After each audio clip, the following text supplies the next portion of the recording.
السلام عليكم متابعي الكرام. فاكهة مذكورة في القرآن الكريم تقضي على آلام المفاصل والظهر والعظام. لكن قبل البدء صلوا على نبينا الحبيب محمد صلى الله عليه وسلم. يشتكي كثير من الناس من وجود الآلام في الظهر والمفاصل والركبة والجسم بصفة عامة، لكن إن شاء الله لا تقلق. فهل تشعر أنت أيضا بالقلق بسبب الآلام التي تشعر به في ظهرك وعظامك أو العمود الفقري أو قدميك؟ لا تقلق بعد اليوم بإذن الله تعالى، فهناك الحل إن شاء الله. فهناك علاج فعال جدا سيخفف عنك هذا الآلام، وبمجرد أن تبدأ في استخدامه ستشعر بنتائج رائعة في الأيام القليلة التالية.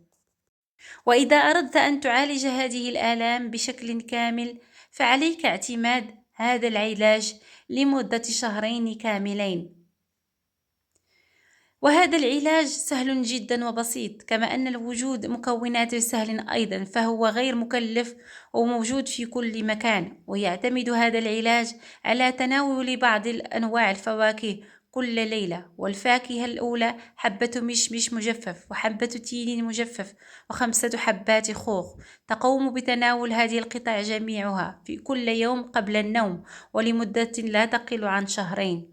فهذه الفواكه الثلاث تحتوي على عناصر تعمل على تجديد الأنسجة التي ترتبط بالفقرات العمود الفقري وتجعلها قوية. وعندما تختلط هذه الفواكه معا داخل الجسم يتضاعف مفعولها ويصبح أكثر قوة بإذن الله تعالى.